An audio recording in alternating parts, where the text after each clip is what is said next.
I'm so blessed. We're entering into an interesting time as spiritual community, in case you hadn't noticed. We're entering into that period that I lovingly refer to as the void. Now, if you're not familiar with the void is in that moment in your life when you've set a new intention, you've declared a new reality, you've said, this is who I will be. You may even have architectural plans of what that looks like. And it's not here yet. And yet the old is going away, and you sit in this uncomfortable place called, this is my life, right?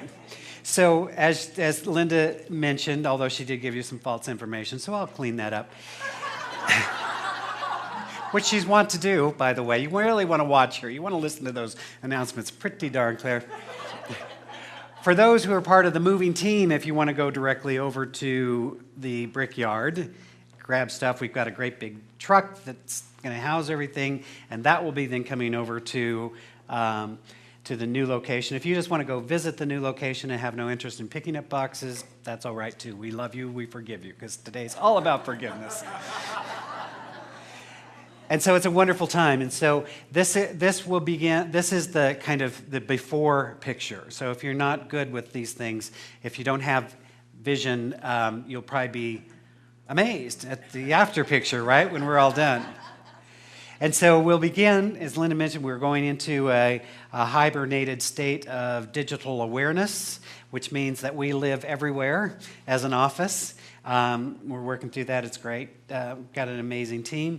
And then in a couple months, we'll announce and we'll all go happily together to our new location where we will live happily ever after. Yes, or at least for the next 5 to 7 years. So, so here we go. It's an exciting, exciting time. But what I know about all of this is that we have been building the consciousness of community. You see, sometimes we think that the outer form is what we're seeking. If I only had more money, if I had the right job, if I had the right relationship, if I had the right thing, and yet if we haven't built the consciousness to support that, then it's a house of cards. So we've been looking this month at this wonderful little book that Edwene put together. Edwene Gaines, who's kind of the queen bee of metaphysical prosperity teachings. She came from nothing, dirt poor, as we say in the South, to creating a magnificent and abundant life. She's a millionairess, I don't know if that's the right term.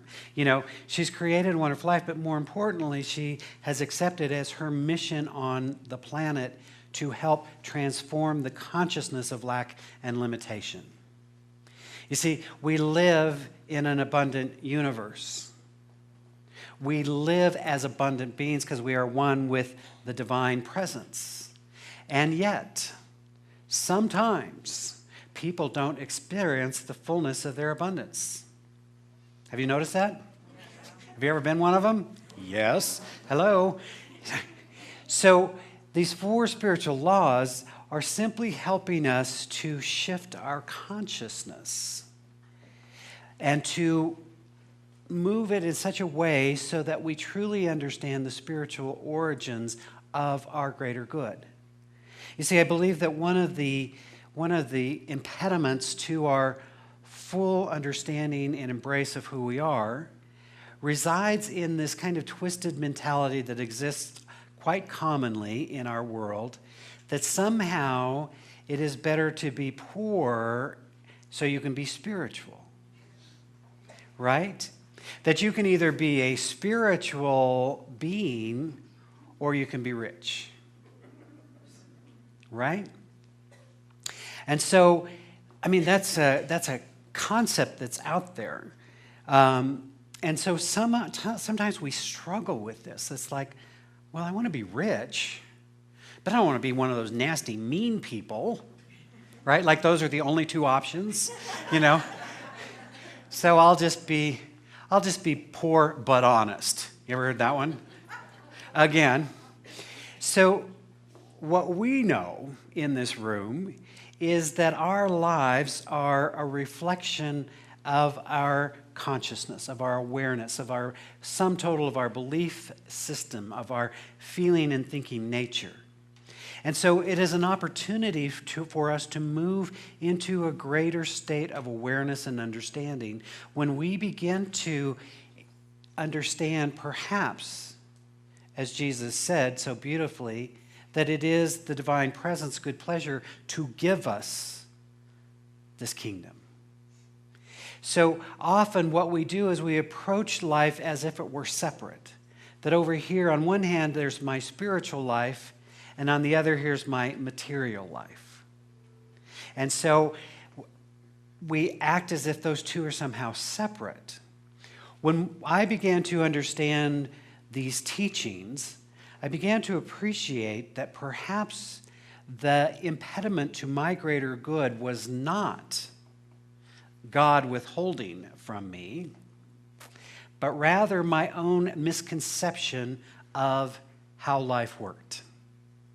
And so I began, as we all begin, this journey of looking at what is truth, what is reality.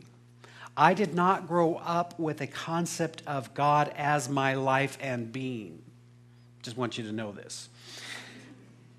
I grew up with a concept of God way out there and me way over here trying to get his attention. Can I have what I want, please? Right? And so in this progression, our dedication, our purpose for being as a spiritual community is to help individuals understand that there is no separation between them and the divine. That each one of us is the living embodiment of spirit. Each one of us is a unique expression through which the divine can reveal itself. And so we take very literally the words when Jesus said, I have come that you might have life and have it more abundantly. Because it is the nature of the divine to express and to reveal itself and to make itself known. And so we've been looking at these principles, the first one being the principle of tithing.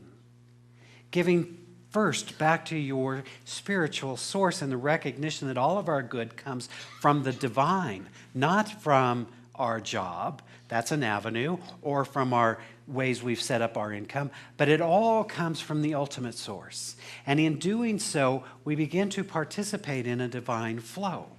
You see, the whole understanding of abundance, for me, boils down to an idea of divine flow.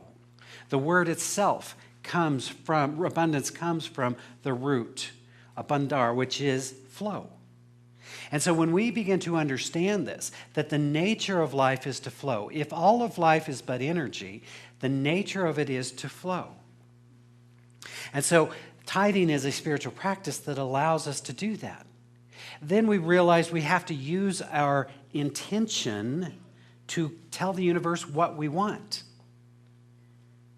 Now, the universe will always respond to the goals that we set. Do you know this? Some of us have not been very conscious about the goals that we set. We said, gee, I'd like to have 14 failed relationships. And I'm right on track, baby. I'm right on track. Now, we may not have said it that way, but we said, well, relationships don't work, or can't find a good man, or whatever story you want to tell, and then the universe supports you in finding and creating that reality for yourself. God bless the universe. Isn't that great? So goal setting then says, let us be intentional about setting the goals. Let us create not only the intention of who I want to be, but what do I want to do so I can put tangibility to it. So today we get to look at this wonderful principle of forgiveness.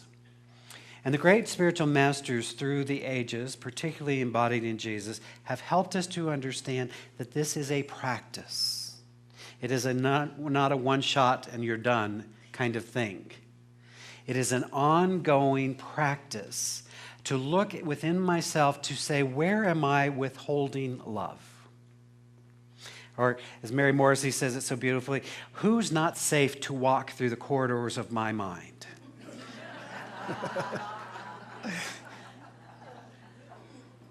If all of life is about energy, if you think about the flow of a river or of a stream, it just meanders its way and it makes its way back to its source. And so too is the energy of our life. And yet what happens is the stream is flowing, and then we start to put these little pebbles in the stream, and the little pebbles are called resentment. The little pebbles are called judgment. The little pebbles are called resistance or unforgiveness. And we start to put those and gather those, and then, oddly enough, the stream gets backed up. And it creates this pool. And what happens with the pool is it becomes stagnant. And all kinds of nasty things begin to grow in that pool. Right? So too with the laws of consciousness, that as we are holding on to anger and resentment and judgment and separation and all those sorts of things, we begin to build one by one this little dam that withholds the flow of our greater good. And then we look around one day and go, what happened to my life? Why do I have cancer in my body? Why is this going on? What's going on? And as we begin to realize that we have in some way participated in blocking the flow.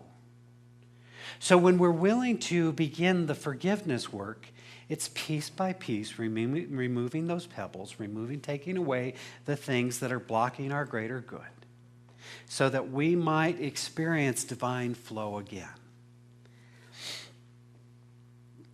Now, there's a catch, because there's always a catch. Because, I like to say sometimes there's nothing quite as sweet or delicious as good sense of justification and resentment. Right? When you just know you are so right and they are so wrong and they have done this thing to you. Oh, God, it's good, isn't it? In fact, you might even gather other people around you so that you might have that conversation together. And then sometimes we want to oh, you think that's something? Well, you should see in my blood, right?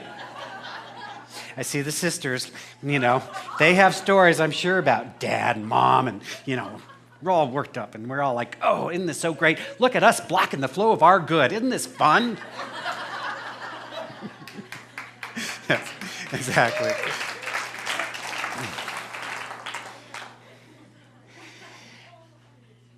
And I don't want to minimize it, but, sometimes we just have to laugh at ourselves. I have great compassion because I know some people have experienced tremendous, horrible things in their life. I think it's interesting, Edwin Gaines, who, is known as this kind of diva and has lots of bling and lots of all that, but she came from very humble circumstances. In the first 4 years of her life, she was abused terribly. So she's not read a book and said, oh, I want this to be great, but has done the deep inner work. My heart goes out to those who've experienced abuse as children, particularly because it is so damaging to our worldview. And yet, what I know is that in some point in our life, we all have a primary choice to make.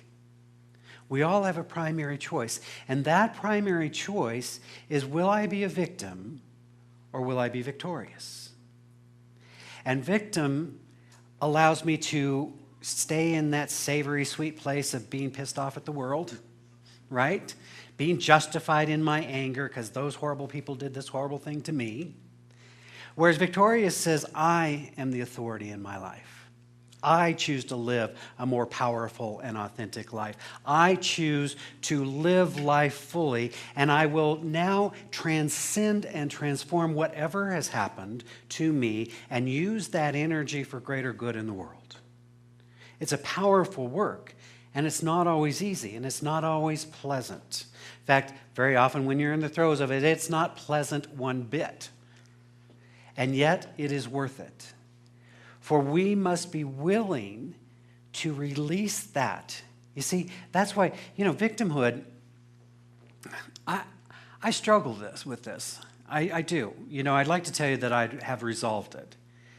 But, there's just times in my life when I just want it to be somebody else's fault.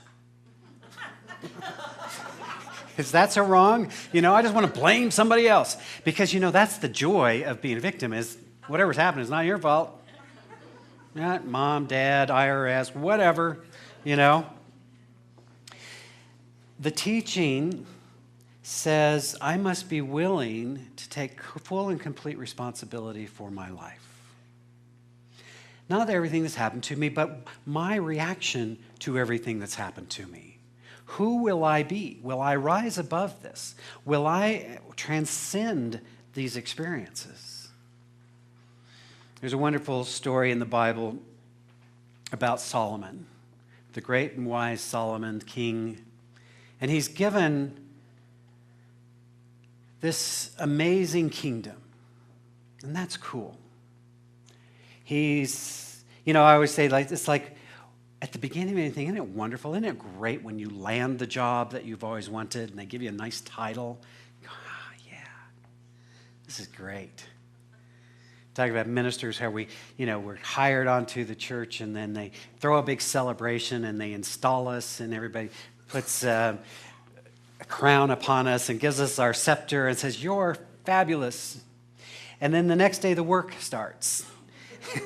And then they realize they want you to show up and they want to talk to you and all this other stuff. They want you to build a building and, all these things. And you're in the midst of it, you're going, well, I didn't want this, right? Do you ever do that in your job? Or you think, won't it be fun to have a baby? So cute, look at it, and then 3 o'clock in the morning, after the fourth time you're up, you're going, isn't this great, right? Because the real work of life is in the trenches, right? So Solomon is having one of these moments. He's been made the king, and now all of a sudden he's got all these people, and he's trying to build a nation and trying to figure it all out. And so Solomon has the wisdom to talk to God. Old Testament, you talk to God, and God talks back. In the New Testament, you see an evolution as Jesus is speaking through this, seeing the divine presence within himself. But so Solomon is struggling with this, like all these people are coming to him. I've got to make all these decisions, and I don't know what to do. And somewhere in that how thing, he has sort of this awareness, as if God says to him, "What do you want?" You see, in our journey, we're always going to come up to that question: what do you want? And Solomon, being wise, has the wisdom to realize this is an important question. I may want to get this answer right. Right? You only get 3 wishes, right? What's the first one? So he's saying, okay, I better get this right. And so in his prayer, he says, I pray that I might have, and therefore give me, your humble servant, an understanding heart. Now he's gone to the divine who can provide everything. And what does he ask for? An understanding heart. And then it says in Kings, the response is, because you have not asked for riches, nor have you asked for honor, but instead ask for an understanding heart, not only will I give you that, but I will give you riches and honor.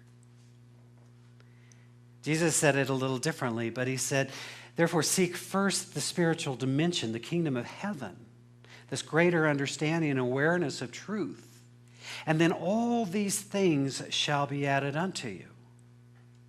In the reverse, he speaks to this idea of what does it profit a person if you seek the things of the world and in the process lose your soul. You see, I see this sometimes as the struggle that humanity is in sometimes, that we're sometimes too quick to try and figure out how to get the thing done, that we don't realize who we're becoming in that process. So Solomon says, give me an understanding heart. Give me an open heart. Let me seek wisdom and joy, and realizing that when I am in that higher state of being, then the natural progression and the natural flow of life is to have all of the other things. And so our identification, I want us to hear this very clearly. Nowhere are we saying that form is bad. It's just our attachment is where we get confused. When we think that our safety and our security and all of that lies in the outer, we're certain to be disappointed. I was talking to my mom who lives in Oklahoma City. My niece is there, my great nieces and nephews are there. And so, this tornado's gone through once again. And they're a safe distance, so they were not greatly impacted other than some nasty storms. But, you can't help but be overwhelmed by the devastation that's just happened there. And, I lived in Oklahoma for a while. In fact, I was there during the 99 tornado, which was almost the same path, and caused so much destruction and havoc. Now, in the heartland, this is not a new event, It's kind of life. And there's something so powerful and beautiful about that, is that even in the midst of tremendous destruction, it's always the community that works through it. It's always the community that takes care of each other. It's always the community that makes sure everybody's safe, that does that. And all you'll hear over and over and over, those are just things. We're alive. We have community, we have our faith, we have the important things. Because when you have the important things, you can always rebuild the outer. If you don't have the important things, then it becomes very difficult. So I'm not minimizing the tragedy. I'm just saying stuff is going to change. Form is going to change. But when we're anchored in spirit, we have that right identification. We know that we are spiritual beings. Then we live from that awareness. And when form comes, we enjoy it. When it goes, we bless it. Right? Walking around in the brickyard is becoming very real because everything's in a box, I wasn't like, oh, we really are moving, aren't we? And I was just kind of having a moment of like, gosh, since I've been here, that's where most of our classes have been held. And there's been some magical, beautiful moments, some moments of insight and revelation and tears and laughter, and all of that has been shared in that space. But I know it's not the space that created that. We create that. As we're moving into a new space, we'll create magnificent opportunities. People will get married. We'll have ceremonials. We'll have memorials. We'll have release ceremonies. We'll have welcome ceremonies. We'll have classes, and people will have insights and wisdom. But it's not the space. You see, all the while we've been building to move into our new place, which I'm thrilled about, we've been building community. We've been in spiritual practice together. We've been doing the things so that we're strong and caring and learning, and we've got much, much more to do. It's always a process. And so I'm very clear that even as we move into this space, which is very exciting and wonderful, who we are is who we are. And that we should never mistake the outer for the inner. Right? So the teachers say that if you would experience divine flow in your life, forgiveness will become part of the practice. You may start with the big boulders. You know the one. You know the one. Right now you're saying, really, I have to forgive him, her, or it, right? That one? Yes. Maybe you start there, or maybe you start with some of the little rocks. Okay, my third grade teacher, I'm sure she didn't mean it when she said I'd never amount to anything, right? I can let that go. It's been a few years now. Maybe I'll let that one go. Whatever the process is, you got to start the process, right? And then there will be the big ones. And then there will be the maintenance, the daily cleansing. Where am I withholding good from anyone? We begin to understand that ultimately forgiveness is one of the most selfish acts that you can engage in. It's not for them that you're forgiving. It's for you. It's removing those burdens from your heart that you might love fully and joyously, and the process, then life can flow through us. You see, it's very hard to bring forth anything in our life that we would withhold from another. I want all the love, I want all the joy, I want all the harmony, I want all the good in my life, but those Republicans, or Democrats, depending on where you're going to sit on the aisle. It doesn't matter to me. As long as we see them as the other. Forgiveness allows us to move into that state of awareness and understanding that says ultimately we're all one. And it is our desire to have everyone seek and express their highest good. Now hear me, we're never condoning behavior. If behavior is inappropriate, we want to stop that behavior. But are we going to stay linked to them for the rest of our lives, withholding our good? Or will we release them to their highest good? Mary's wonderful song, and I hope that'll be on the CD because I need to listen to that song again and again.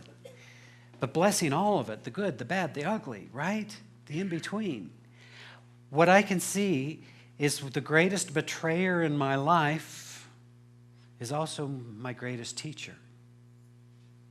That the pain that I experienced in going through my first ministry, being invited to start a new ministry, which for those that don't understand the code means I got fired.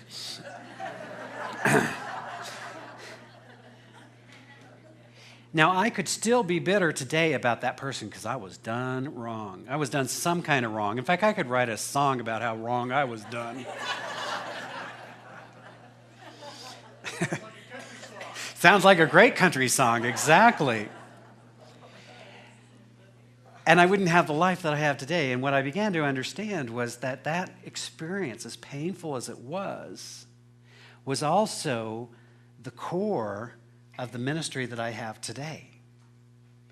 The fullness. And so now, having evolved and worked through that, I actually have a sense of gratitude for that person and how he served me. One of the ways we know who we are and where we are is when we can actually see those who previously were the other, and we can actually be in a place of gratitude and forgiveness, for they have helped us realize who we truly are. Edwene talks about this story of having, in this understanding of having been hurt, that there came a point when she had to let it go. She had a great teacher that said, how long are you going to carry this story around? Quite frankly, the rest of us are tired of it. There's somebody that loves you, right? And she got it. I'm either going to live these principles I profess, or I'm going to stay in my old story. So the work, while never particularly easy and never particularly neat, is essential. So that you might release that which no longer serves you, so that you can be fully present and available for the universe that just wants to delight in its self-expression through you and as your life. You may, however, have to let go of being right. I know, but it's a small price to pay. It's a beautiful thing to live the abundant life, to live with a sense of prosperous joy, to delight in all the things of this world, but from the higher purview that understands my true source of supply lies in the divine and in my relationship with that divine presence. So just know that wherever you are on this journey, that you are loved and you are fully supported in being completely and authentically who you are. Let us pray. As we turn inward, simply honoring and acknowledging this divine presence, the one life that has in truth created all. And to know in this moment that we are not somehow separate from it, but rather it is our life, it is our being. It is seeking its highest self-expression in, through, and as us this day. So we open our minds to the presence of divine love,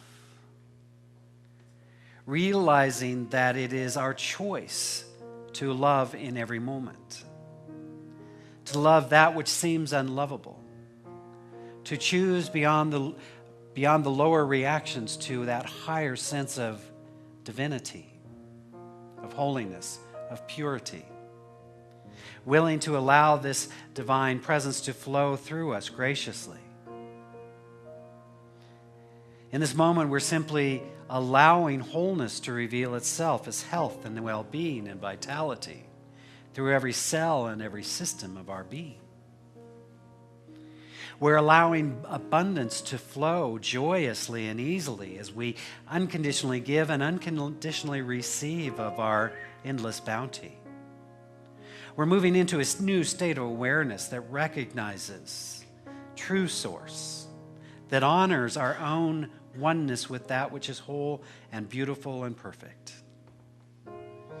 How good it is to live in that state of grace, that state of profound awareness, where we seek only to be a blessing, blessing ourselves, blessing each other. And so in this moment of gratitude, we are simply blessing this spiritual community, knowing that it is divinely guided, that it is unfolding perfectly, joyously, and lovingly. That we are a bright light in the world shining from that place of truth. We extend a blessing to all priests, rabbis, ministers, and teachers of all faiths, for we recognize the oneness of God. We understand there are many pathways to divine understanding and to spiritual unfoldment, so we bless them all and name them good. And we bless our brothers and sisters around the planet. We're holding that high watch for a world that works for everyone, for a planet at peace, where joy and harmony and love and abundance are the order of the day. This is the vision that we hold. This is the vision that we allow. And so how good it is to be in this awareness of divine truth. And to know that the consciousness that we have, the word that we spring forth perfect results. And so as we release this word into the law of mind, we are knowing that it is already established. It is already completed in the mind of God. We make it welcome. As we release this word into that law, knowing that it is done in perfect timing and in divine right order. As together we say, and so it is.